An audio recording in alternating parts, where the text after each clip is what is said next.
Note বাতিলের পর এক মাস নবান্নের সাংবাদিক বৈঠক করে নরেন্দ্র মোদী ইস্তফা দাবি করলেন মমতা বন্দ্যোপাধ্যায়। প্রধানমন্ত্রী একনায়কের মতন দেশ চালানোয় সাধারণ মানুষ বিপন্ন বোধ করছেন বলে অভিযোগ মুখ্যমন্ত্রীর। 8ই নভেম্বর নোট বাতিলের ঘোষণা করেন প্রধানমন্ত্রী। 2 ঘন্টার মধ্যে প্রথম প্রতিবাদ জানান মমতা বন্দ্যোপাধ্যায়। নোট বাতিলের পর কেটে গেল এক মাস, এখনো মানুষের দুর্ভোগ কমেনি। এবার প্রধানমন্ত্রী পদত্যাগ দাবি করলেন মুখ্যমন্ত্রী। দাবি করলেন সরকার বেলাইন। কাল ভোট হলে বোল্ড আউট হবে মোদী সরকার। He must take the responsibility. সেই জন্য আমরা বলছি he must step down. Yes, এই প্রাইম মিনিস্টার নৈতিক অধিকার হারিয়েছেন প্রধানমন্ত্রী থাকার। বললেন এত কোটি টাকা আসবে ব্ল্যাক মানি, কোথায় ব্ল্যাক মানি? যা জমা পড়েছে এখনো পর্যন্ত প্রায় 12,65,000 কোটি টাকার মতো, হয়তো আরো কিছুটা বেশি হবে 1-2 দিনে। তো সেটা তো পাবলিক মানি। পরিস্থিতি দেখে তো মনে হচ্ছে আর বিজেপির যা প্রপার্টি কেনা, ল্যান্ড কেনা, ডায়মন্ড কেনা, জমি কেনা, টাকা ব্যাংকে গচ্ছিত রাখা, এক একজনের কাছে নিউ নোট আর পুরনো নোটের ভান্ডারা খুঁজে বের করা, এসব দেখে আমাদের কাছে এটাই মনে হচ্ছে দ্য বেনিফিशियरी ऑफ दिस काला धन कांड में जो हुआ है एक खाली prime minister and his associates. तो ফকির বাবুদের এত টাকা এর কোথা থেকে? ফকির বাবুদের পকেটে কি আছে? এটা বলতে গেলেই বলবে আমরা সবাই টেররিস্ট, আমরা সবাই কালো ধনের অধিকারী। মুখ্যমন্ত্রীর অভিযোগ, রাতারাতি নোট বাতিলের জেরে চরম দুরবস্থায় সাধারণ মানুষ। থমকে গেছে দেশের আর্থিক বিকাশের হার, রাজস্ব কমছে রাজ্য সরকারের।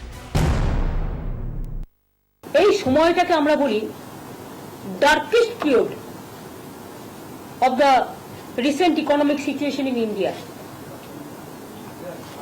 where the economy is totally derailed and it's a man-made disaster.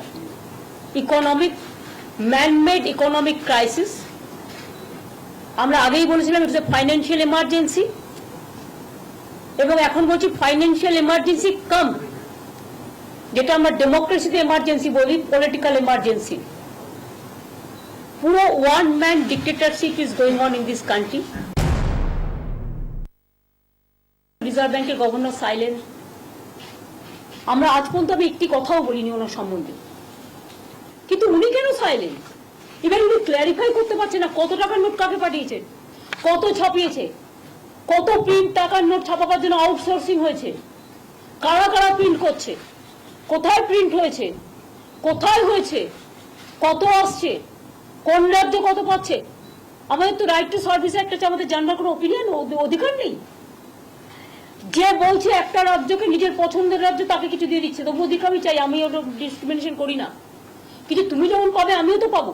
পশ্চিমবঙ্গে তো তখন 500 টাকার নোট আমাদের দেয়নি, খুব কম রেয়ার নেই, শুধু 2000 টাকার কিছু দিয়েছে, সেটাও তো 2000 টাকা নিয়ে লোকে খাবে না, মাথায় দেবে।